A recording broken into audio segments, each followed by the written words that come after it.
আমি সব সময় চাইছি বিয়েটা ভাঙতে। বাবা মায়ের কথা ভেবে রাজি হয়েছিলাম তখন। বিয়ের আগের রাতে জিনাতের মুখে এমন কথা শুনে স্বভাবতই রওনাকের পায়ের নিচ থেকে জমিন সরে গেল। বিগত 2 বছর তবে কি ছিল? ভালোবাসার নাটক। রওনাক এসেছিল জিনাতকে সারপ্রাইজ দিতে, কিন্তু আড়ালে দাঁড়িয়ে যে কথাগুলো তার কর্ণকুহরে প্রবেশ করেছে তা মুহূর্তেই সমস্ত পরিস্থিতি ঘোলাটে করে তুলল। রওনাক নিঃশব্দে সেখান থেকে সরে গেল। অন্ধকার রাত্রি। ঘড়ির কাঁটায় 1:30টা বাজে। সিগারেটটা ছুঁড়ে ফেলে রেলিং ঘেঁষে দাঁড়ালো রওনাক। আকাশে মেঘের গর্জন। এমনই কোনো এক মেঘলা প্রহরে প্রথম মুখোমুখি হয়েছিল তারা। জিনাতের মলিন মুখের দিকে অল্পক্ষণের জন্য তাকিয়ে রওনাক মেয়েটাকে সবসময় সুখী রাখার প্রতিশ্রুতি দিয়ে ফেলেছিল নিজেকে। এ বিয়েতে তো জিনাতের সুখ নেই। রওনাক নিজের সুখের কথা ভেবে জিনাতের সুখকে অকপটে বিসর্জিত করতে পারে না। নিজের সাথে কিছুক্ষণের দ্বন্দ্বে অপরিপক্ক একটা সিদ্ধান্ত নিয়ে ফেলল রওনাক। ঘরে ঢুকে টেবিলে ছড়িয়ে ছিটিয়ে রাখা কিছু রঙিন কাগজের মাঝে থেকে একটা নীলরঙা স্টিকি নোট বের করলো। লাল রঙা কালিতে সেখানে বড় বড় করে লিখলো, অনেক দূরে চলে যাচ্ছি, ভালো থাকবেন অনুরা। লেখা শেষ করে নোটটা টেবিলের একপাশে আটকে দিল রওনাক। বিছানায় মাহাত বেঘরে ঘুমোচ্ছে। তার মাথা ভর্তি স্বপ্নের আনাগোনা, হবু ভাবির আগমনে কি কি হবে তার পরিপূর্ণ পরিকল্পনা সে করে রেখেছে। দীর্ঘশ্বাস ফেলে আলমারি থেকে ব্যাগ বের করলো রওনাক। কয়েক জোড়া কাপড় ব্যাগে ভরে ওয়ালেট চেক করলো। ফোন বের করে দেখলো কাল রাত 11টার আগে তার গন্তব্যের কোনো বাস নেই। ততক্ষণ বাড়িতে থাকা নিরাপদ নয়। প্রথমত বিয়েবাড়ি, দ্বিতীয়ত কাজিনরা কখন কোনো দিক থেকে আটকে ফেলবে কাল তার নিশ্চয়তা নেই। রওনাক ব্যাগটা কাঁধে নিয়ে গায়ে একটা সাদা হুডি জড়ালো। এই হুডিটা জিনাতের দেওয়া প্রথম উপহার ছিল। রওনাকের চোখ ঝাপসা হয়ে এলো। নিজেকে সামলে সে সদর দরজার আশপাশ খেয়াল করে অতি সাবধানে চৌরাস্তা অবধি পৌঁছালো। রাস্তার ল্যাম্পপোস্টের আলোটাও আজ রওনাককে বিরক্ত করে তুলছে। এ মুহূর্তে তার নিজেকে সবচেয়ে অসহায় মনে হচ্ছে। কোথাও যাওয়ার ঠিক ঠিকানা নেই তার।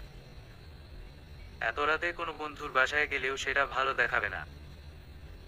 কাল বিয়ে অথচ হবু বর পালাচ্ছে, এরকম খবর লুকিয়ে রাখাই শ্রেয়। বিষয়টা ভাবতে ভাবতেই রওনাক একটা সিএনজি ধরল। এত রাতেও যে একটা গাড়ি পেয়েছে তাতেই সৃষ্টিকর্তাকে শুকরিয়া জানিয়ে সে একটা হোটেলের অ্যাড্রেস বলল। আপাতত এটাই রওনাকের জন্য অভয়ারণ্য হবে। সিএনজির কাছে যতবার বৃষ্টির ফোঁটা আঘাত করছে ততবার রওনাকের মনটা দুর্বল হয়ে পড়ছে। স্মৃতির শিকলটা তাকে বেঁধে ফেলছে আষ্টে পৃষ্ঠে। রওনাক মনে মনে আওড়ালো, এই বৃষ্টি কখনো ছিল আমাদের সাক্ষাতে, অথচ আজ দেখো কেমন রূপ নিয়েছে বিচ্ছেদের। বৃষ্টি ভেজা এক প্রহরটা রওনাকের বুকের যন্ত্রণা বাড়িয়ে তুলছে। প্রিয় মানুষটাকে পেয়ে হারানোর যন্ত্রণা নাকি কখনোই তাকে বুঝতে না পারার অনুতাপ বুঝে উঠতে পারছে না রওনাক। যে গল্পের সূচনা প্রহরেই বিচ্ছেদ নিশ্চিত, সে গল্পের সূচনা হওয়ারই কি প্রয়োজন ছিল? নিয়তি এমন নিষ্ঠুর খেলা না খেললেই পারত। তোরা কি আমাকে একটু স্পেস দিবি? বিরক্ত হয়ে চেঁচিয়ে উঠল জিনাত। বান্ধবী আর কাজিন মহল কি এত সহজে কথা মানে? খোঁজা দেওয়ার দিব্যি একটা সুযোগ পেয়ে গেল তারা। খানিকটা ন্যাকা সুরেই বলে উঠল, হ্যাঁ এখন তো স্পেসই চাইবা। বরের সাথে ইটিস করা লাগবে, বান্ধবীদের দিকে কেন পাত্তা দিবা? জিনাত রক্তচক্ষু মেলে তাকিয়ে আবার করুণার দৃষ্টিতে তাকালো। রওনাক কাল রাত থেকে একবারও কল করেনি। জিনাত বেশ কয়েকবার কল করলেও ফোন অফ বলছে। স্বভাবতই জিনাতের মন হাঁসফাঁস করছে। এ কথা যদি এদের বোঝাতে যায় তবে নিশ্চিত আরো খোঁজাবে। জিনাত আর কিছু না বলে ফোন সাইডে রাখলো। আয়নায় তাকিয়ে নিজেকে পর্যবেক্ষণ করল। বান্ধবী মহল তাকে সাজানোতে কমতি রাখেনি। আর কিছুক্ষণের মধ্যেই বরযাত্রী চলে আসবে। কাজী সাহেব বোধহয় এসেই পড়েছেন। দমবন্ধ লাগছে জিনাতের। এই মুহূর্তটার জন্য সে ঠিক কতটা অপেক্ষা করেছে তা সে কাউকে বোঝাতে পারবে না। প্রতি মুহূর্ত ভয় আর দ্বিধা, তবুও দূরত্বের কাছে ভালোবাসাটা কমেনি, বরং দিন দিন বেড়েছে চক্রবৃদ্ধি হারে। অদ্ভুত অস্বস্তিতে জিনাত মাথা নিচু করে বসে রইল। বরযাত্রী এসেছে, কে কোথায় আছো? বাইরে চেঁচামেচিতে জিনাত বাদে সবাই বাইরে দৌড় দিয়ে। তারা ঠিক করে রেখেছে 20,000-এর কমে গেট ছাড়বে না। জিনাতের সাথে 50-50 ডিল করার কথা থাকলেও এখন তারা জিনাতকে দলে নিতে নারাজ।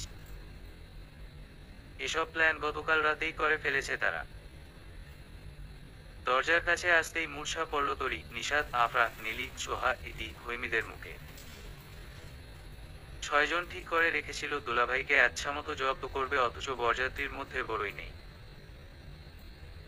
জিনাদের মা অয়নবো আরা খাতুন প্রশ্নবোধক দৃষ্টিতে তার হবু বেয়ান রাবেয়ার দিকে তাকালেন।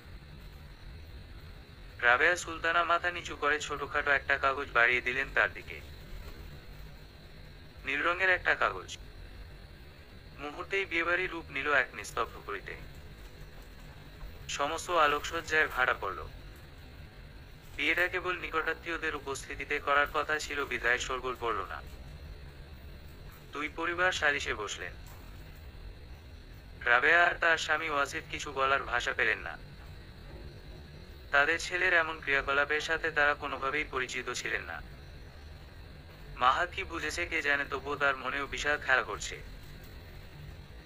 14 বছরের ছেলেটা হবু ভাবির ঘরের দিকে নিঃশব্দে এগোলো। ভাই ভাবির প্রেম কাহিনীর ডাকোপিয়ান সে, অথচ আজ সাক্ষী হতে হচ্ছে এক বিচ্ছেদের। জিনাদের কানেও ততক্ষণে সবটা গেছে। সিকি নোটটা হাতে নিয়ে অদ্ভুতভাবে বিড়বিড় করে চলেছে সে। মাহাদেশের সামনে বসতেই জিনাদের চোখ বেয়ে অশ্রুকণা গড়াতে লাগলো। তোমার ভাই আমার সাথে কেন এমন করলো মাহাত? কি দোষ আমার? কোন ভুলের মাসুল আমার সমস্ত পরিবারকে দিয়ে গেল সে? ভাইকে আমি যতদূর চিনি ভাবি ভাই হুড় করে কারণ ছাড়া কিছু করে না। কি কারণে সে এমন করেছে তা ভাই বলতে পারবে। এখন সে কোথায় আছে তাও তো আমরা জানি না। মাহাদের কণ্ঠে স্পষ্ট অনুতাপের চিহ্ন। মাহাদ আর বাকি সবাই, এখন যাও। আমার কথা বলতে ইচ্ছে করছে না। সবাইকে ঘর থেকে বের করে দিয়ে দরজায় লাগালো জিনাত। সিকি নোটটা তখনও তার হাতের ভাঁজে। নিঃশব্দে কাঁদতে লাগলো সে। রওনাক কি এমন কারণ যে এক মুহূর্তে আমাদের আলাদা করে দিল? আমি তো ভেবেছিলাম আমাদের ভালোবাসায় কোনো কমতি নেই, অথচ এত ঠুনকো ইট পাথরে ঘর বাঁধার স্বপ্ন দেখেছিলাম। কি বোকা আমি!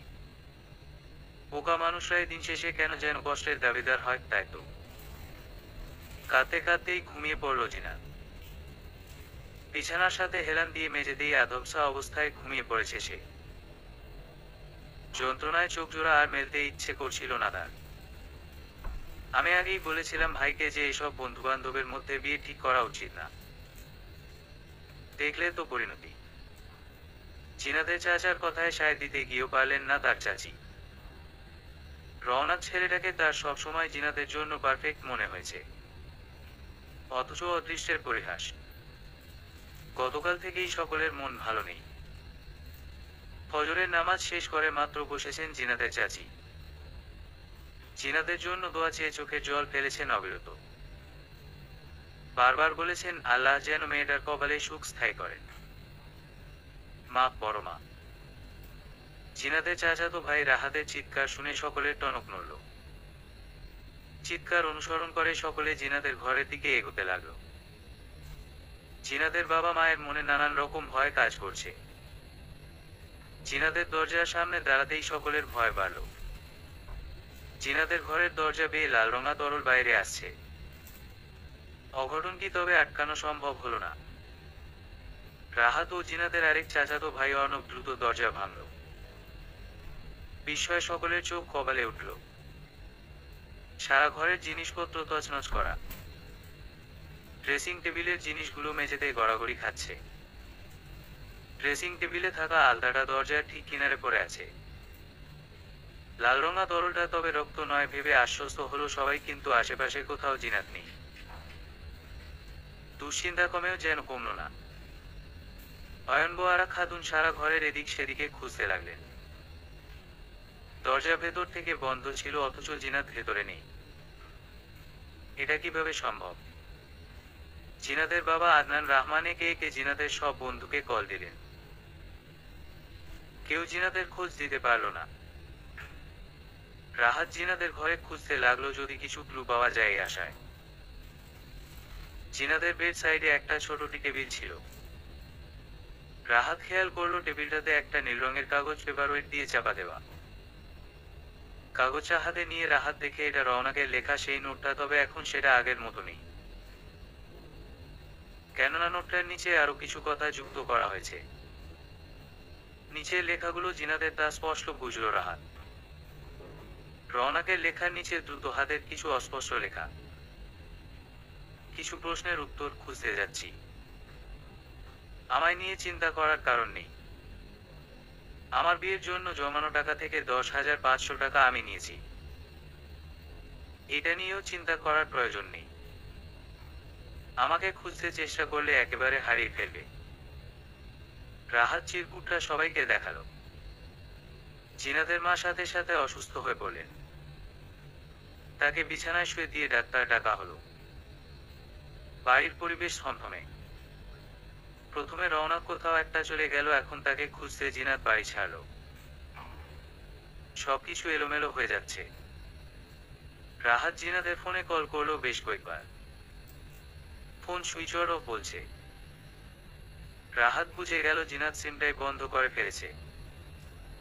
জিনাতের কাছে সবসময় কিছু স্পেয়ার সিম থাকে, যেটার নম্বর সে কখনোই কাউকে দেয় না। এখনো সেই স্পেয়ার সিমটাকেই কাজে লাগিয়েছে জিনাত। রাহাত, তুই এ বিষয়ে কিছু জানিস? অর্ণব ফিসফিসিয়ে জিজ্ঞাসা করে। জানলে এতক্ষণ চুপ করে বসে থাকতাম না। খানিকটা রুক্ষ স্বরেই জবাব দেয় রাহাত। অর্ণব রাহাতের বড় হলেও দুজনের মধ্যে তুই তোকারির সম্পর্ক। অর্ণব কিছুটা ম্যাচিউর আর রাহাত শর্ট টেম্পার। বাড়ির পরিবেশ ক্রমশ খারাপ হতে দেখে রাহাত সবাইকে আলাপ আলোচনা বন্ধ করে ঘরে যেতে বলল। অয়নবো আরা খাতুন তখনও বেহুশ হয়ে পড়ে আছেন।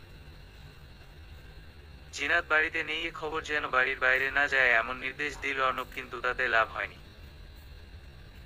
আদনান রহমান ইতিমধ্যে রাবেয়া এবং ওয়াসিফকে সব জানিয়ে দিয়েছেন।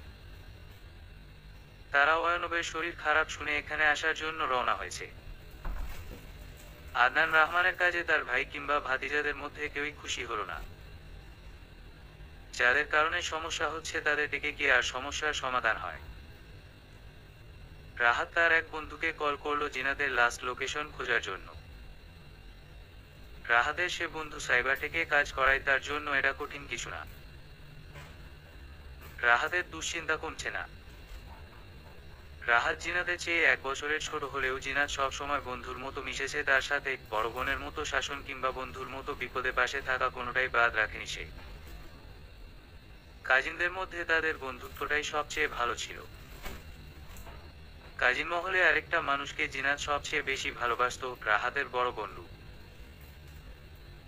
রূপ। দেশের বাইরে থাকায় বিয়েতে আসতে পারবে না জানানোর পর থেকে জিনাত বেশ রাগারাগি করেছিল। কথা বলাও বন্ধ করে ফেলেছিল। জিনাতের হুমকিতে বাড়ির কেউই আর রূপের কল রিসিভ করতে পারেনি। ফলাফলস্বরূপ রূপ এখনো কিছু জানে না। রাহাতও চাচ্ছে না রূপ এসব জেনে চিন্তায় পড়ুক। জিনাত যথেষ্ট বাস্তবজ্ঞান সম্পন্ন। সে নিজের ভালোটা বুঝে শুনেই কাজ করবে। এভেবেই রাহাত তার বন্ধুর কলের জন্য অপেক্ষা করতে লাগলো। দিদি, সামনে একটা হোটেল আছে, আপনি নেমে কিছু খেয়ে নিতে পারেন। রিভারের কথায় ধ্যান ভাঙল জিনাতে। অনেকটা সময় হয়ে গিয়েছে। সকাল 6টায় বের হয়েছিল, এখন সন্ধে 7টা। বাড়িতেও নিশ্চয়ই সবাই সবটা জেনে গেছে, কিন্তু জিনাদের এখন পিছু ফেরার মতো পরিস্থিতি নেই। আর কতক্ষণ লাগতে পারে দাদা? জিনাদের কথায় ড্রাইভার রমেশ খানিকটা হাসল। মুখের হাসি বজায় রেখেই জবাব দিয়ে, দিদি, এখনো তো অর্ধেকের মতো রাস্তা বাকি, আরো ঘন্টা 8 লাগবে। রমেশের কথায় জিনাদের মুখে হতাশা ভর করে। এই মাঝরাতে আপনাকে বিরক্ত করলাম, দুঃখিত দাদা। জিনাতের কথায় রমেশ আবারও হাসে। লোকটার হাসি সুন্দর, তাই বোধ হয় বারবার হাসে। আপনি না থাকলে আমার মেয়েটা হয়তো কখনো সুস্থ হতো না দিদি। আপনি মাঝরাতে সামান্য সাহায্য চেয়েছেন, সেটুকুও যদি না করতে পারি তবে নিজেকে আজীবন দোষী মনে হবে। রমেশ কৃতজ্ঞতার সুরে কথাগুলো বলে উঠল।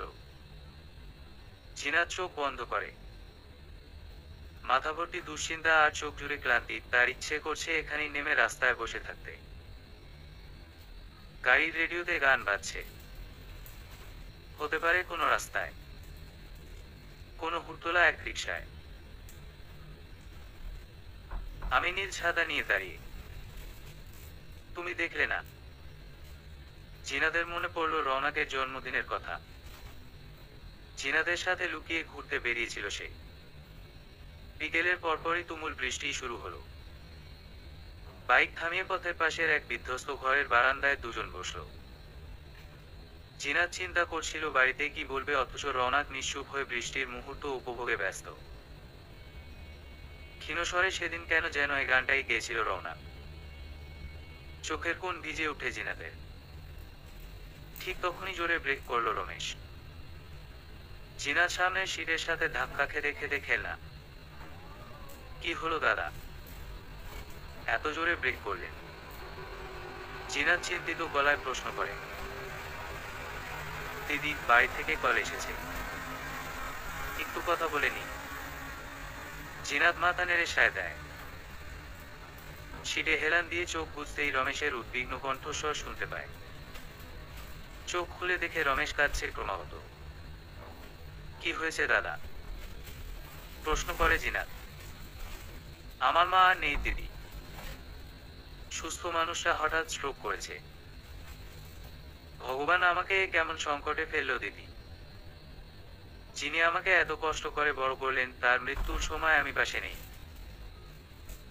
রমেশের কান্নায় কথা আটকে আসতে লাগলো। পরিস্থিতি বুঝতে পারলো জিনাত, কিন্তু এখন এই নির্জন রাস্তায় সে কোথায় যাবে? ফিরে তো কোনোভাবেই যেতে পারবে না। চিন্তায় পড়ল সেও। তবুও রমেশকে আশ্বস্ত করলো। দাদা, আপনি যান, আমি আশেপাশে কোথাও থাকার জায়গা বা কারো থেকে লিফট নেওয়ার চেষ্টা করি। আমি এভাবে যেতে পারি না দিদি। আপনাকে নিরাপদ কোনো আশ্রয়ের ব্যবস্থা করে তবেই আমি যাব। রমেশের কথায় অবাক হলো জিনাত। মানুষটার মা মারা গেছে, তবুও সে জিনাতের কথা ভাবছে। এজন্যই বোধ হয় মানুষ সৃষ্টির সেরা জীব। দূরে একটা বাসের আলো দেখতে পেয়ে রমেশ গাড়ির আলো জ্বালিয়ে বাসটাকে থামার অনুরোধ করে। বাসটা মূলত কিছু টিনের ছেলে মেয়েদের। তারা একটা গবেষণার জন্য বগুড়া গিয়েছিল, এখন চট্টগ্রামে ব্যাক করছে। সেখানে 4 জন শিক্ষক শিক্ষিকাও রয়েছেন। তারা জিনাতের সমস্যার কথা জেনে জিনাতকে সাথে নিতে রাজি হলেন। জিনাত রমেশকে ধন্যবাদ জানিয়ে বাসে উঠল। সকলেই ক্লান্ত থাকায় বাসের লাইট অফ করা হলো। ক্লান্ত জিনাতও সিটে হেলান দিয়ে চোখ বুজল।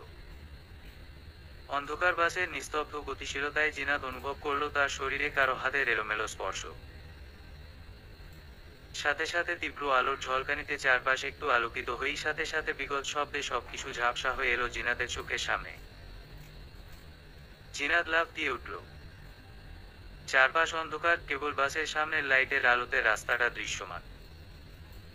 ফোন বের করে সময় দেখল জিনাত। 22:09, 12ই অগস্ট 2023। 3 ঘন্টা পার হয়েছে, তার মানে এখনো হয়তো 5-6 ঘন্টা লাগবে পৌঁছাতে। জিনাত জানে রওনাক নিশ্চিত বান্দরবনে আছে। এক ক্ষুদ্র আলাপচারিতার সময় রওনাক বলেছিল সে কখনো সবকিছু ছেড়ে যেতে চাইলে বান্দরবনের পাহাড়ে চলে যাবে। তখন বিষয়টা নিতান্ত মজা মনে হলেও এখন সে মজার সূত্র ধরেই এত দূর এসেছে জিনাত। রওনাকের থেকে প্রশ্নের উত্তর না নিয়ে সে যাবে না।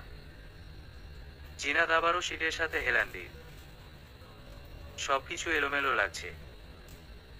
চোখ বন্ধ করলেই রওনাকের মুখটা ভেসে উঠছে। তৎক্ষণাৎ রাগ চড়ে যাচ্ছে জিনাতের মনে। দীর্ঘশ্বাস ফেলে নিজেকে স্বাভাবিক করার চেষ্টা করল জিনা। 13 সেপ্টেম্বর 2016। কুরবানি ঈদের ব্যস্ততায় দম ফেলার সময় নেই কারো, কিন্তু আমি সেবার অলসের মতো বিছানায় শুয়ে বসে দিন কাটালাম। বিকেলের দিকে রান্নাবান্না শেষ হলে খেতেও বসলাম না। অদ্ভুত এক মন খারাপে সবকিছু থেকে দূরে দূরে ছিলাম। জিনাত, তোর সমস্যা কি? রান্নায় হেল্প না করলি, খেতে তো বসো। মায়ের কথায় আমি উত্তর দিলাম না। আলমারি থেকে মায়ের বিয়ের সময়কার একটা জর্জের শাড়ি বের করলাম। হুট করেই কেন শাড়ি পরতে ইচ্ছে হলো বুঝলাম না, তবুও শাড়িটা পরলাম। শাড়ি পরে দরজা বন্ধ করে বসেছিলাম। সন্ধ্যের আগে আগে মা বেশ রাগী গলায় ডাক দিলেন, জিনাত, চুপচাপ বের হো, মেহমান আসছে। অগত্যা বের হতে হলো ওই অবস্থাতেই। শাড়ি পরে এলোমেলো চুলে পুরো পাগল পাগল অবস্থা তখন আমার। মেহমান হলেন আমার বাবার পুরনো বন্ধু, সাথে তার ছেলে। ছেলেটার দিকে তাকালাম একবার। ছেলেটা বাবু হয়ে বসে আছে মাথা নিচু করে। আঙ্কেল আমাকে বসতে বললেন। আমি ভদ্র হওয়ার ভান করে বসে পড়লাম। পরীক্ষা কেমন দিলে জিনা? আঙ্কেলের প্রশ্নে থতমত খেলাম। জি আলহামদুলিল্লাহ আঙ্কেল।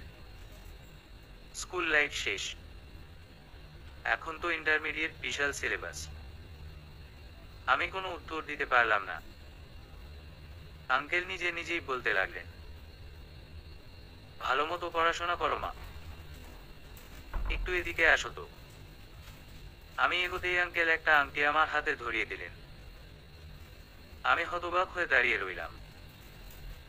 বাবা মাও অবাক হয়ে তাকিয়ে আছে।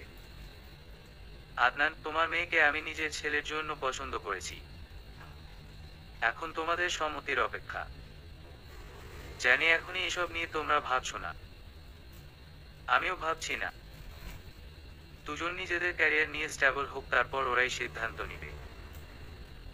আমি শুধুমাত্র আমার ইচ্ছা প্রকাশ করলাম। 3 গুরুজনের মধ্যে আমরা 2 বাচ্চা ভদ্র ও অসহায়ের মতো বসে। না পারছি কিছু বলতে, আর না পারছি উঠে যেতে। আমি আরেকবার ছেলেটার দিকে তাকালাম। অদ্ভুত তো, এত বড় ছেলের প্রতিবাদ করছে না কেন? অ্যাটলিস্ট এই বয়সের একটা ছেলের তো প্রেমিকা থাকা উচিত। প্রেমিকার খাতিরে হলেও বিয়েটা ভেঙে দে ভাই। আমার ভাবনা ভাবনায় রয়ে গেল। ভদ্রতার মূর্তিটা কিছু বলল না। আমার অলিখিত বাগদান সেদিন সম্পন্ন হলো।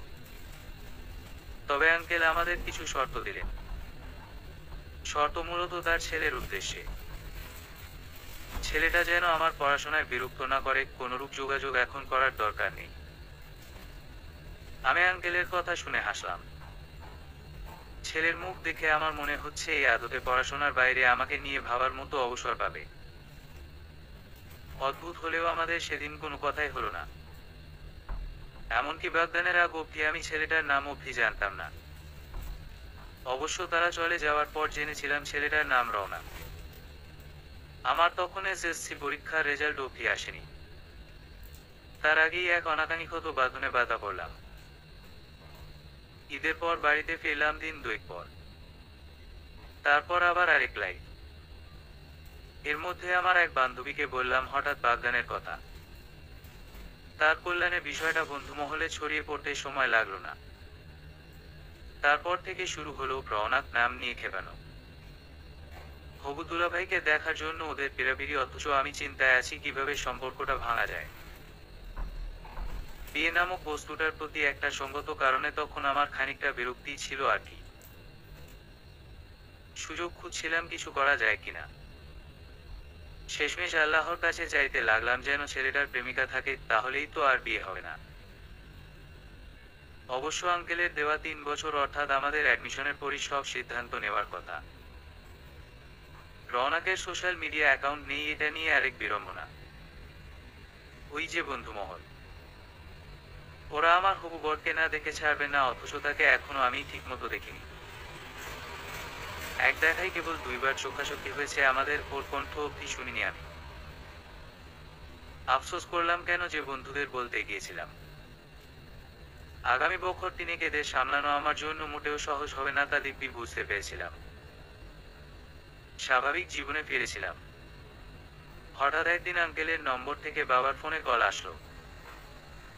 কলটা আঙ্কেল করলেও কথা হয়েছিল আমার আর রওনাকের। প্রথম সেদিনই তার কণ্ঠ শুনেছিলাম আমি। একদম নির্লিপ্ততা কণ্ঠ। আমি ধরেই নিয়েছিলাম আমাদের বিয়ে ছেলে নিজে দাঁড়িয়ে থেকে ভাঙবে। নির্লিপ্ততা গলায় সে বলল, আমি রাজশাহী চলে যাচ্ছি আজ রাতে। ক্ষীণতর কণ্ঠে বলল রওনা, আপনি রাজশাহী থাকেন? আমার অনাগ্রহী গলার প্রশ্ন। জি, ক্যাডেটে পড়ি। আর কয়েকদিন পর এইচএসসি দিব। সূক্ষ্ম হিসাবে বুঝে গেলাম বয়সে বছর তিনেকের বড়। আমি কোনো প্রত্যুত্তর করলাম না। সে নিজে নিজেই বলে উঠল, আমি বাসে উঠার আগে আরেকবার কল করব। এখন আল্লাহ হাফেজ। সর্বোচ্চ 1.5 থেকে 2 মিনিটের কথোপকথন। এই সামান্য বিষয়টাও আমার বন্ধুমহলে ব্যাপক সাড়া ফেলল। নীলিত, তরি আর সোহাতো সব সময় কানের কাছে ঘ্যান ঘ্যান করতেই থাকলো। ওদিকে হৈমিকে কেন কলের কথা সবার শেষে বলেছি তা নিয়ে তিনি আবার ঝগড়া বাঁধলেন। আমি আসলে ধোঁয়াশার মধ্যে ছিলাম। জীবনে হঠাৎ কিছু ঘটলে মানুষ যেমন প্রতিক্রিয়াশূন্য হয়ে পড়ে, আমার অবস্থাও তেমন। সেদিন রাতে রওনাক কল করে কি বলবে তা আমার মস্তিষ্কের কাছে একটা আগ্রহী বিষয় হয়ে দাঁড়ালো। 00:23 13ই অগস্ট 2023। বাসের সবার চেঁচামেচিতে ঘুম ভাঙল জিনাতের। এতক্ষণ ধরে বোধহয় অতীতের ঘোরের মধ্যে ছিল সে, যার কারণে স্থির হতে একটু সময় লাগছে। তবে বাসের সবার মুখে আতঙ্কের ছাপ দেখে জিনাতের মনও ভীতসন্ত্রস্ত হয়ে পড়ল। পাশের মেয়েটাকে জিজ্ঞাসা করল, কি হয়েছে? তুমি কোন খেয়ালে আছো? মেয়েটা প্রশ্ন শুনে চমকে উত্তর দিল। জিনাত কিছু না বলায় মেয়েটা আবার বলল, বাসের ব্রেক কাজ করছে না। সবার জীবন নিয়ে টানাটানি, আর তুমি কোন খেয়ালে যে আছো? ব্রেক কাজ করছে না শুনে জিনাতের কলিজার পানি শুকিয়ে আসলো। মৃত্যু কতটা সন্নিকটে বোঝার চেষ্টা করল। বাসের গতি এতটাই বেশি যে লাফ দেওয়া মানে মৃত্যুর সময় এগিয়ে নিয়ে আসা। এখন কি করবে বুঝতে পারছে না সে। ভাববার সময়টুকুও সৃষ্টিকর্তা আর দিলেন না। ড্রাইভার বাস থামানোর চেষ্টায় পাশের একটা গাছের সাথে বাসের ধাক্কা খাওয়ালেন। বিরাট একটা সংঘর্ষে বাস ভর্তি মানুষজন একে অপরের দিকে ছিটকে পড়ল। কেউ সিটের সাথে তো কেউ জানালার সাথে ধাক্কা খেয়ে তৎক্ষণাৎ গুরুতর আহত হয়ে পড়ে রইল। ভয়াবহ এই দুর্ঘটনায় মোটামুটি সকলের মৃত্যু অবশ্যম্ভাবী বলা যায়। কোনো খোঁজ পেলি রাহাত? অর্ণবের প্রশ্নের কি উত্তর দিবে বুঝতে পারে না রাহাত। সে ভেবেছিল জিনাত বোধ হয় সিম পাল্টে ফেলেছে, কিন্তু জিনাত তার ফোনটাই সিমসহ রাস্তায় ফেলে গেছে। এখন কোনোভাবেই তার এক্সাক্ট লোকেশন ট্র্যাক করা যাচ্ছে না। বড় মার শরীরের অবস্থাও ভালো নেই, এদিকে জিনাত আপুর সাথেও যোগাযোগ করা যাচ্ছে না। কোথায় গেছে বুঝতেও পারছি না আমরা। পুলিশ কমপ্লেনও করতে পারছি না। সব দিক থেকে ফেঁসে আছি আমরা। রাহাত বিরক্তির সুরে বলে ওঠে, একটা কাজ করতে পারি। অর্ণব দ্বিধান্বিত কণ্ঠে বলে উঠে, আমরা বরং রওনাক ভাইয়ের ফোন ট্র্যাক করি। আপু তো ওনাকে খুঁজতেই গেছে। রাহাত কিছু একটা ভেবে মাথা নাড়ল।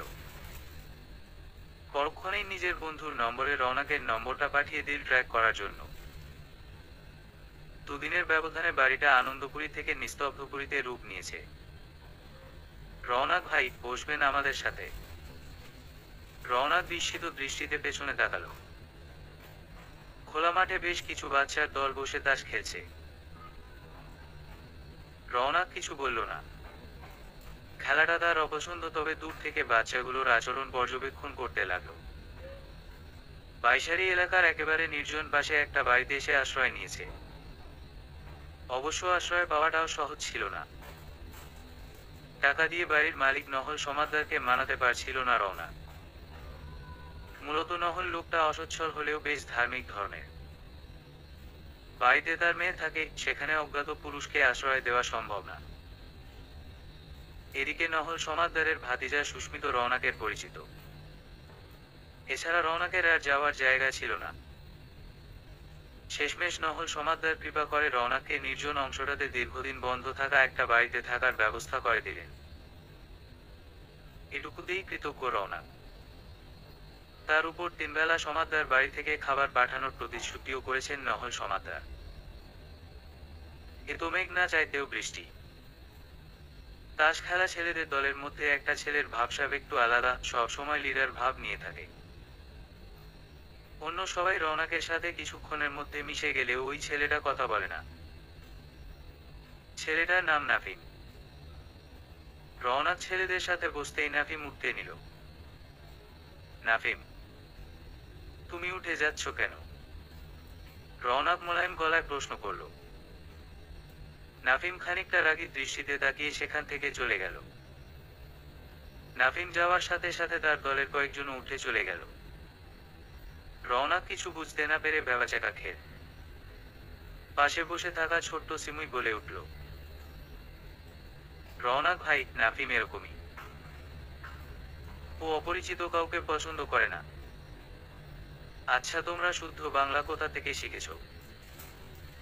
নাফিমের প্রসঙ্গটা এড়িয়ে যাওয়ার চেষ্টা করে রওনাক। এটা তো নিনা আপা শিখাইছে। সিমুই উত্তর দিল, নিনা? এটাকে? নিনা আপা আমাদের পড়ায়। ওই তো নহল কাকুর মেয়ে। আপনি তো দেখেন নাই? নিনা আপা এখন নাই, গ্রামে বেড়াতে গেছে।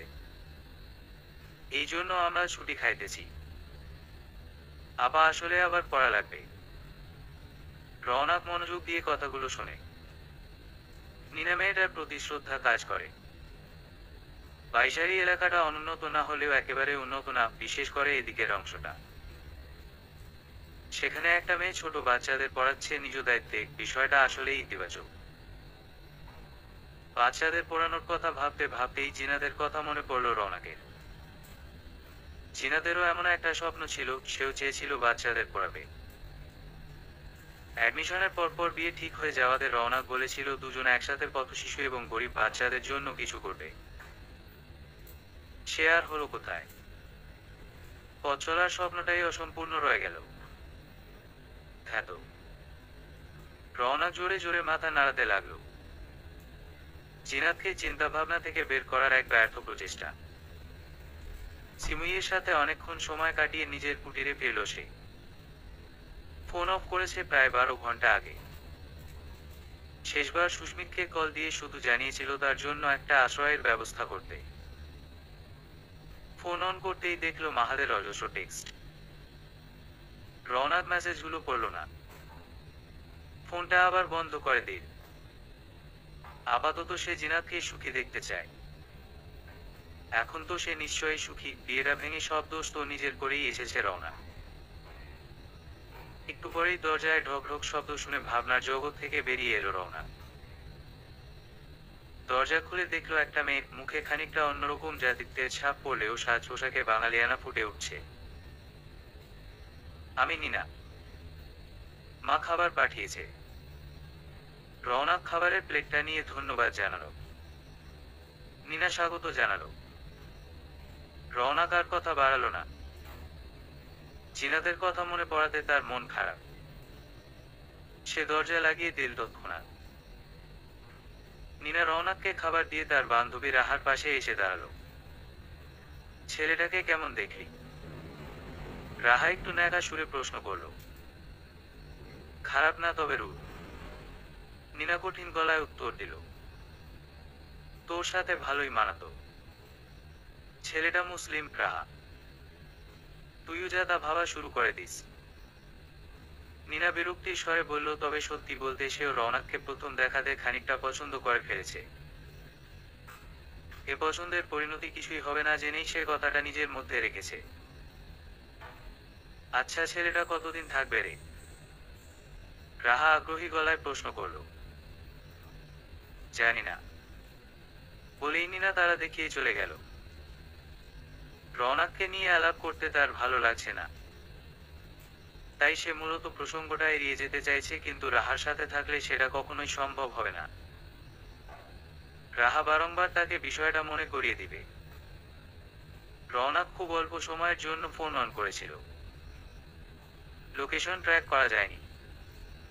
রাহাত ব্যর্থ গলায় বলে উঠল, রাহাত, চিন্তা করিস না, কিছু একটা ব্যবস্থা হবেই।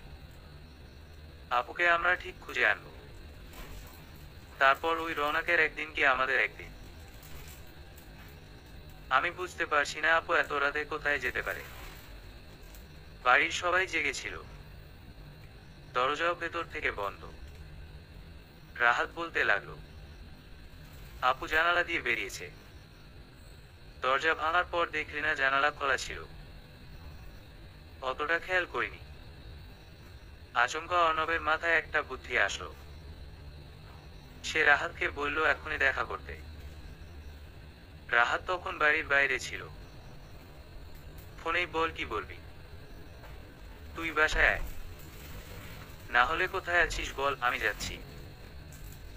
কলেজের সামনের রোডে আছি, তুই আয় তাহলে। অর্ণব আচ্ছা বলে ফোন রেখে দিল। দ্রুত বাড়ি থেকে বেরিয়ে কলেজ রোডের দিকে এগোলো সে।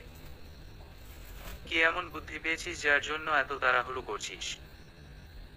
রাহাত জিজ্ঞাসা করলো। আমরা আপুর ঘর সার্চ করিনি এখনো। কোনো না কোনো ডিটেলস তো পাবোই সেখান থেকে। এই কথাটা ফোনে বললেই আমি তাড়াতাড়ি বাসায় যেতাম। তুই আস্ত একটা গর্দবর্ণ। রাহাত বিরক্ত হয়ে বলল, সম্মান দিয়ে কথা বল, আমি তোর 6 মাসের বড়। অর্ণব দ্বিগুণ উচ্চস্বরে বলে উঠে দাঁড়ালো। পেছনে ফিরতেই কারো ধাক্কায় খানিকটা দূরে ছিটকে পড়ল। হাতে থাকা ফোনটা নিচে পড়ে ডিসপ্লের 14টা বাজতে সময় নিল না। অর্ণব রক্তচক্ষু মেলে সামনে তাকাতেই তার রাগ নিয়ে গেল। অর্ণব গাড়িতে ওঠার পর থেকেই রাগে গজগজ করছে।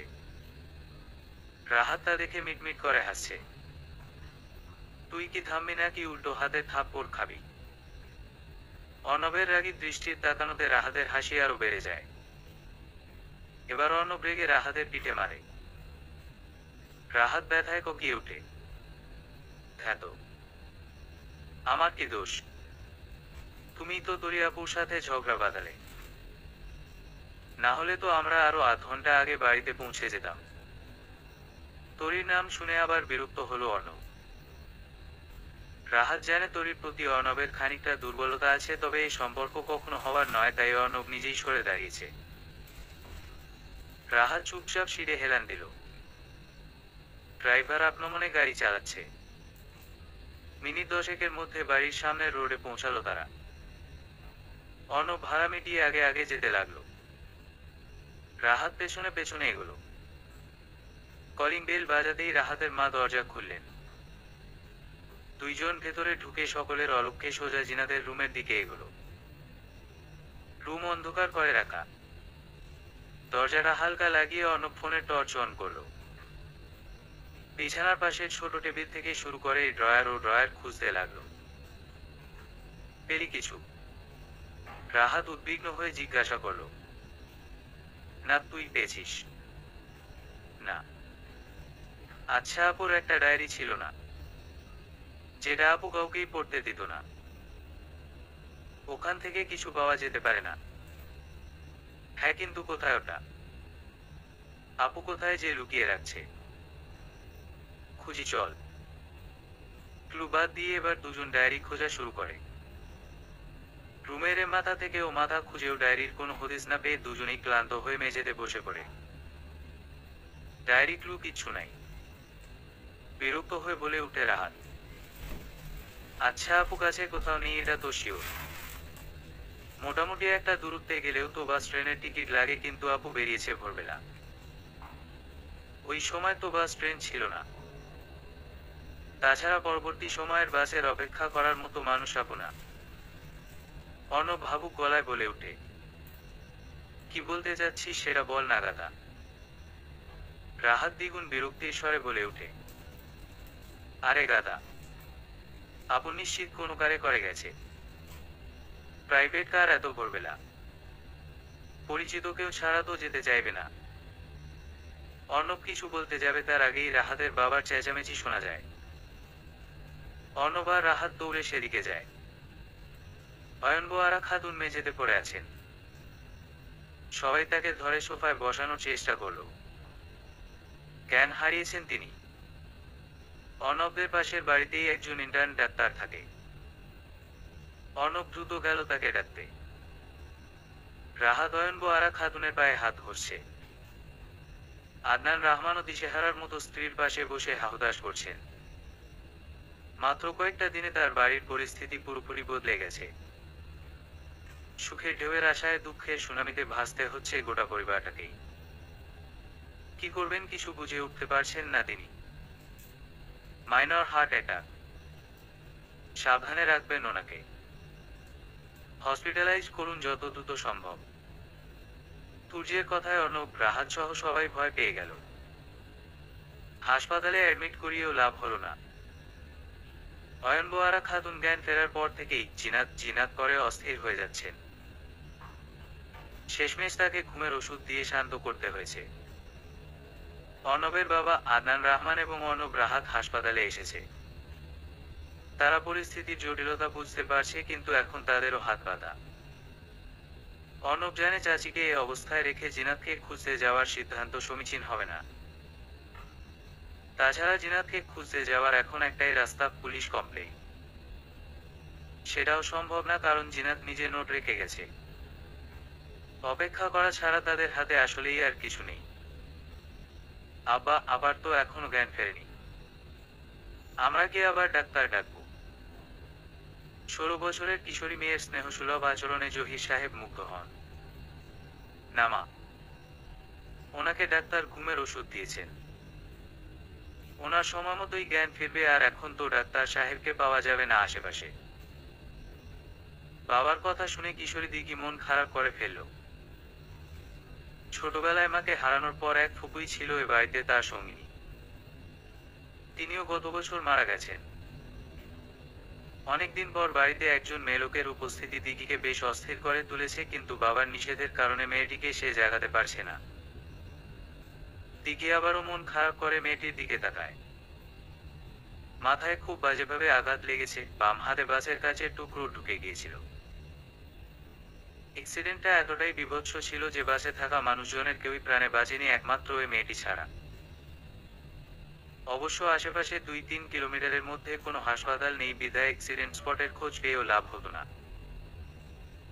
দিঘির বাবা পথিমধ্যে এ দুর্ঘটনা দেখে একমত বেঁচে থাকা মেয়েটিকে বাড়িতে আনেন এবং ডাক্তার ডেকে চিকিৎসার ব্যবস্থা করেন।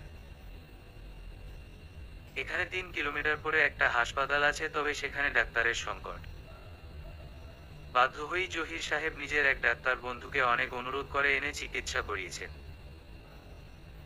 প্রাথমিক চিকিৎসা তিনি নিজেই দিয়েছেন, অন্যথায় মেয়েটা বোধহয় বাঁচত না। জিনাদের জ্ঞান ফিরল পরদিন ভোরবেলা। দিঘি তখন নামাজ পড়ছিল। জিনাতকে নড়তে দেখেই সে বাবাকে ডাক দিল। জহির সাহেব এসে পাশে বসলেন। জিনাত আশেপাশে তাকিয়ে কিছু বুঝতে পারছিল না। কি হয়েছিল তার সাথে মনে করতে গিয়ে মাথায় তীব্র যন্ত্রণা অনুভব করল সে। বেশি চিন্তা করো না, তোমার বাসটা অ্যাক্সিডেন্ট হয়েছিল। আশেপাশে হাসপাতাল ছিল না, বিধায় এখানে এনেছি তোমাকে। তোমার মাথা ব্যথা কি কমেছে? জহির সাহেব মমতাময় গলায় প্রশ্ন করলেন। আমার একটা জায়গায় যাওয়া প্রয়োজন। বান্দরবানে যাওয়ার কথা ছিল আমার, কিন্তু প্রসব।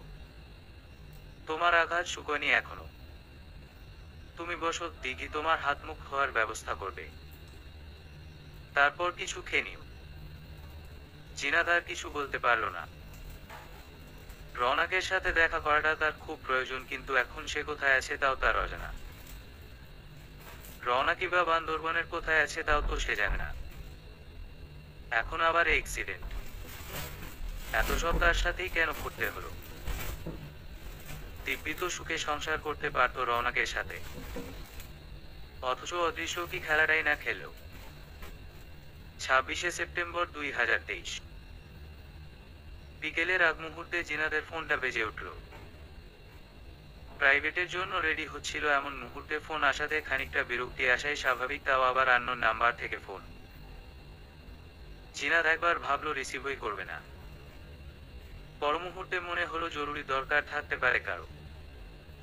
দ্বিধাদ্বন্দ্বেই ফোনটা রিসিভ করলো। আসসালামু আলাইকুম, রওনাক বলছিলাম। কণ্ঠ শুনেই জিনাত চিনে ফেলল। ওয়ালাইকুম সালাম। আঙ্কেল তো নিষেধ করেছে কল করতে। আসলে আমি রাজশাহী ফিরছি আজ। আব্বুই বলল আপনাকে কল করে জানাতে। আসলে আমার এখন প্রাইভেট আছে। এখন তো কথা বলা সম্ভব না, আপনি সাবধানে যাবেন। জিনাত ইতস্তত বোধ করছিল। আমি রাতে কল করব বাসে ওঠার আগে, আপনার আপত্তি না থাকলে। আচ্ছা। মুখের উপর না করতে পারল না বিধায় সম্মতি দিল জিনাত। প্রাইভেটে গিয়ে বন্ধুমহলকে বিষয়টা বলতেই আরেক বিপত্তি বাঁধল। তরিক, নীলি, সোহাতো জিনাতকে খেপানো শুরু করলো। জিনাত বিরক্ত হলেও কিছু বলতে পারল না। খানিকটা অবচেতন মনেই রওনাকের কলের অপেক্ষা করতে লাগলো সে। নব্য প্রেমানুভূতি বোধ হয় তখন একটু করে মাথাচাড়া দিয়ে উঠছে তার মনে। এ অনুভূতির দায় এড়ানো মুশকিল। আপনি ক্যারিটে পড়েন? জিনাত খানিকটা অবাক হয়ে প্রশ্ন করে। হুম।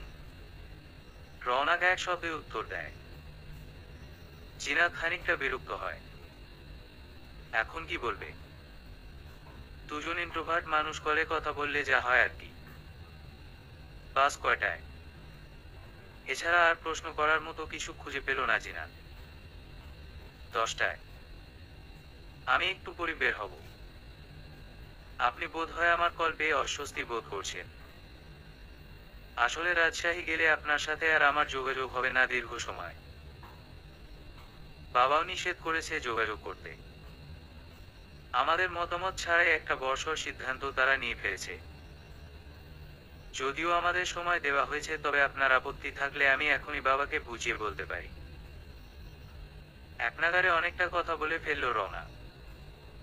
আপনার সময় নিতে কি অসুবিধা? আমার আপত্তি থাকলে আমি নিজেই জানাবো। আপনাকে বলতে হবে না। আচ্ছা।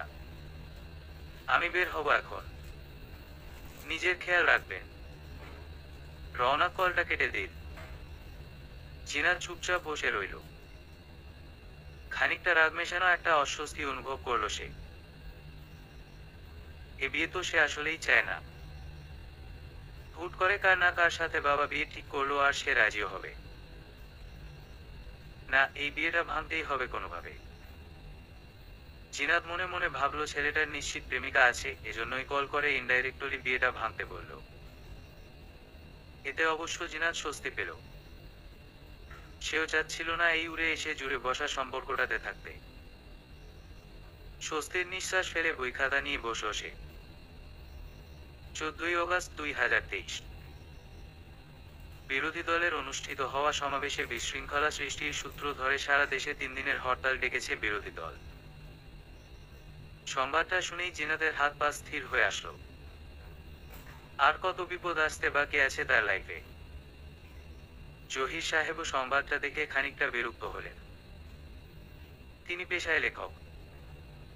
তার যদিও রোজ বাইরে যাওয়ার প্রয়োজন নেই, তবে সাধারণ মানুষের ভোগান্তির কথা ভেবে তিনি বেশ রাগান্বিত হলেন।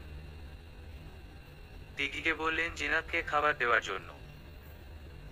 ইতিমধ্যে তিনি জেনেছেন জিনাতের এখানে আসার কারণ এবং জিনাতকে আশ্বস্ত করেছেন তিনি তাকে সাহায্য করবেন, কিন্তু এই হরতালের কারণে এখন কিছু করা যাবে না। এমনিতেই এলাকা বেশ নির্জন। তার উপর আবার হরতাল, এখন এখানে গাড়ি পাওয়া আরো মুশকিল হবে। তার চেয়ে বরং হরতাল শেষ হলেই কোনো লোকাল গাড়ির ব্যবস্থা করে জিনাতকে পৌঁছে দিয়ে আসতে হবে।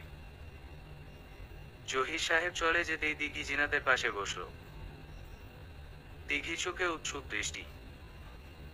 জিনাত তা দেখে মুচকি হাসল। কি বলতে চাও বলে ফেলো। জিনাত অকপটে বলে দিল। লুকোচুরি ধরা পড়েছে বুঝতে পেরে দিঘি অপ্রস্তুত হয়ে হেসে ফেলল। আপু, তোমাদের তো আগে থেকেই বিয়ে ঠিক করা ছিল।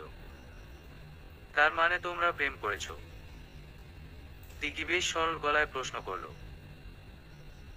উমম, বলা যায় প্রেম করেছি।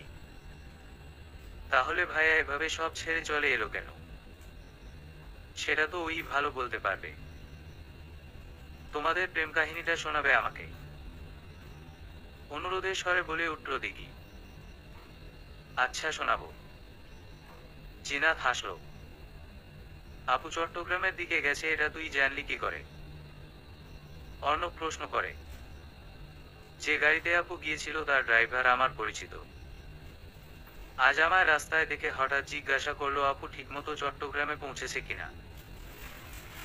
আমি বুঝতে পারিনি কথা। পরে উনি বললেন যে উনি আপুকে গাড়িতে করে নিয়ে গিয়েছিলেন। মাঝ রাস্তায় গাড়ি খারাপ হওয়াতে আপুকে বাসে তুলে দেন। রাহাত খানিকটা ম্লান গলায় বলে উঠল, এখন তো হরতাল চলতেছে, চট্টগ্রামে পৌঁছানো সম্ভব না 3 দিনের আগে। কি করবি? অর্ণব চিন্তিত হয়। আপাতত বড়মার খেয়াল রাখতে হবে। আপু কোথায় গেছে তা যখন জানতে পেরেছি তাহলে ধীরে ধীরে সবটাই জানতে পারবো। এখন এদিকটা সামলাতে হবে। রাহাত বিচক্ষণের মতো উত্তর দেয়। অয়নবো আরা খাতুনকে রিলিজ দিলেও বাড়িতে সর্বক্ষণ একজন নার্স রাখা হয়েছে। তার শরীর ক্রমশ খারাপ হচ্ছে। বাড়ির সবাই চিন্তার মধ্যে আছে। আদনান রহমান মেয়ের কোনো খোঁজ না পেয়ে মানসিকভাবে ভেঙে পড়েছেন। রাহাত আর অর্ণব অর্ধেকটা জেনেও কিছু বলতে পারছে না। আগে পুরো কথাটা জানতে হবে, তবেই বাড়ির সবাইকে আশ্বস্ত করতে পারবে তারা। নিনার আচরণ খানিকটা সন্দেহে ঠেকেছে রওনাকের কাছে। ইচ্ছাকৃতভাবে চোখে পড়ার চেষ্টা করাটা ঠিকই ধরতে পেরেছে সে, কিন্তু নিনার প্রতি রওনাকের কোনো অনুভূতি কাজ করে না বিধায় সে বারবার নিনাকে এড়িয়ে চলছে। জিনাদের থেকে অনেকটা দূরে থাকলেও রওনাকের অনুভূতিগুলো জিনাদের মধ্যেই সীমাবদ্ধ। রওনাকের মন খারাপ হয়ে আসলো জিনাদের কথা ভাবতেই। রওনাকের এখনো মনে আছে রাজশাহী আসার পর খুব কম কথা হতো জিনাদের সাথে, 2-3 মাসে একবার। এরপর পরীক্ষা আসলো, এইচএসসি পরীক্ষার জন্য কলেজ ছেড়ে বাসায় উঠল রওনা। ওই দিনগুলো অন্যরকম ছিল। মার্চ 2017। রওনাকদের নিজস্ব বাড়ি রাজশাহীতে, কিন্তু তার বাবার ট্রান্সফারের জন্য রওনাক বাদে সবাই বগুড়া থাকে। পরীক্ষার 7 দিন আগেই রওনাকের মা তার ছোট ছেলে মাহাতকে নিয়ে হাজির হলেন বাড়িতে। ছেলে পরীক্ষার মধ্যে একা রান্না করে খাবে তা তিনি কোনোভাবেই মেনে নিতে পারবেন না। মাহাদের অবশ্য ভালোই হলো এতে। মাকে ছাড়া সে এক মুহূর্ত চলতে পারে না বিধায় স্কুল থেকে 1 মাসের ছুটি নিয়ে সেও এলো রাজশাহী। পরীক্ষা শুরুর 2 দিন আগে হঠাৎ জিনাদের কল আসে রওনাকের কাছে। এতদিনে কখনো জিনাত নিজে থেকে কল করেনি। এর কারণ রওনাকের নিজস্ব ফোন ছিল না। জিনাত মূলত নিজের শাশুড়ির নম্বরে কল দিয়েছে রওনাকের সাথে কথা বলার জন্য। রাবেয়াই জিনাতকে জানিয়েছিলেন রাজশাহী আসার কথা। রওনাক কল রিসিভ করলো তৎক্ষণাৎ। আসসালামু আলাইকুম। সচরাচর রওনাক প্রথমে সালাম দিলেও এবার জিনাত সালাম দিল। ওয়ালাইকুম সালাম। আপনি কল করেছেন? কি মনে করে বলুন তো? কেন কল করা বারণ? আপনি ভালো জানেন। ভালো মতো পরীক্ষা দিন, গম্ভীর কণ্ঠে বলে উঠল জিনাত। রওনাক তা শুনে মৃদু হাসল। ভালো মতো পরীক্ষা না দিলে বুঝি বিয়ে করবেন না? রওনাকের ইয়ার্কি স্বরে বলে কথাটা ধরতে পেরে খানিকটা লজ্জা পেল জিনাত। আচমকা বলে উঠল, আসলে আজ আমার মন খুব ভালো, তাই আপনার সাথে কথা বলতে ইচ্ছে হলো, কিন্তু আপনার তো সামনে পরীক্ষা, তাই মন দিয়ে পড়েন। বেশ পড়ব। কথা আর এগোলো না বেশিক্ষণ। 2.5 মিনিটের মাথায় দুজনের স্বল্প আলাপ শেষ হলো। রওনাক মায়ের কাছে গিয়ে ফোন রাখতেই রাবেয়া কাশির ভান করলেন। রওনাক মায়ের মুখের দিকে তাকিয়ে অস্বস্তিতে সরে গেল। সে মাঝে মাঝে ভাবে সৃষ্টিকর্তা কোন ধাতু দিয়ে তার মাকে গড়েছেন। মানুষটা এত ভালো কেন? অন্য শাশুড়ি যেখানে ছেলের বউ নিয়ে ইনসিকিউর ফিল করে, সেখানে তার মা ছেলের বউকে প্রেম শেখার টিপস দেয়। ঘরে ঢুকে বই নিয়ে বসলেও পড়ায় মনোযোগের অভাব দিব্যি বুঝতে পারে সে। মনে মনে আওড়াতে থাকে, মন চুরি করে বলে মন দিয়ে পড়াশোনা করতে। কি অদ্ভুত! মনটা তো ফেরত দিতেন মহাশয়া। এখন এ নিখোঁজ মন নিয়ে আমি কিভাবে মনোযোগ দেব পড়াশোনায়? যেখানে মনে রাইট জায়গায় নেই, সেখানে ভার্বের রাইট ফর্ম খোঁজা তো আমার জন্য বিলাসিতা। কল দিয়ে আমাকে এভাবে ডিস্ট্র্যাক্ট করে দিব্যি শান্তি পাচ্ছেন তো? আপনার পড়ার ক্ষতি হলে তো আমার নিজের বাবাই আমাকে ছাড়বে না, এদিকে আপনি যে দিবারাত্রি আমার ধ্যান জ্ঞানের সর্বনাশ করে চলেছেন, তার দায়ভার কে নেবে? ভাইয়ার পরীক্ষার সময় আর কথা হয়নি তোমাদের?